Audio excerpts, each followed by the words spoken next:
June 27, 2021. Jeremiah 31:23-40. God's Word of Hope.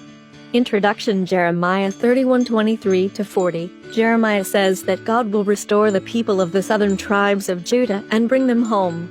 God promises to make a new covenant with the people of Israel and Judah, putting the law within them and writing the law in their hearts. Today's scripture, Jeremiah 31:34, the Lord says, "I will forgive their sins and I will no longer remember their wrongs." Today's reading, the future prosperity of God's people. 23, the Lord Almighty, the God of Israel, says, "When I restore the people to their land, they will once again say in the land of Judah and in its towns, 'May the Lord bless the sacred hill of Jerusalem, the holy place where he lives.'" 24, people will live in Judah and in all its towns, and there will be farmers and shepherds with their flocks. 25, I will refresh those who are weary and will satisfy with food everyone who is weak from hunger. 26, so then people will say, "I went to sleep and woke up refreshed."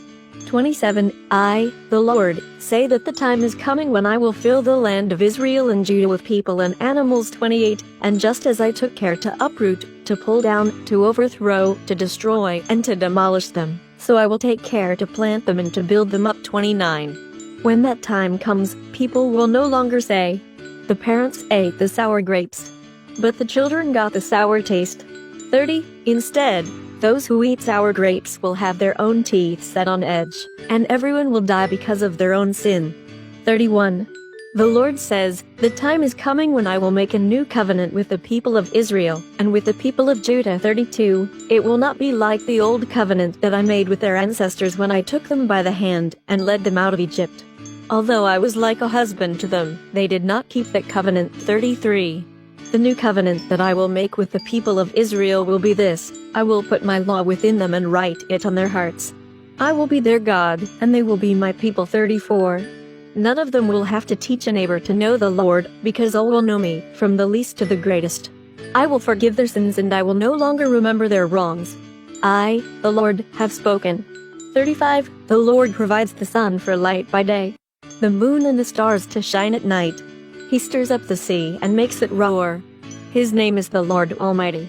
36, he promises that as long as the natural order lasts, so long will Israel be a nation.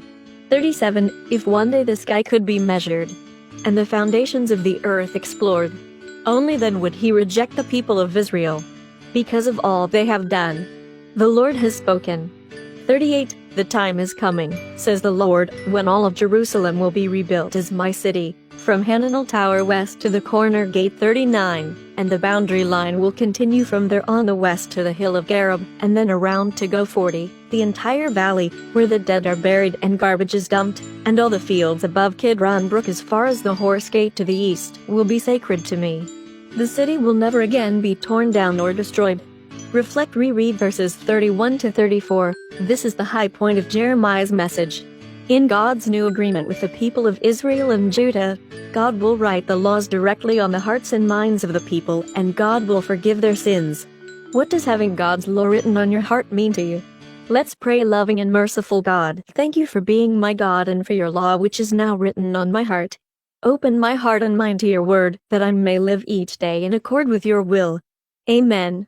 Tomorrow's reading, Jeremiah 33:1-26. God promises to restore the fortunes of Judah and Israel.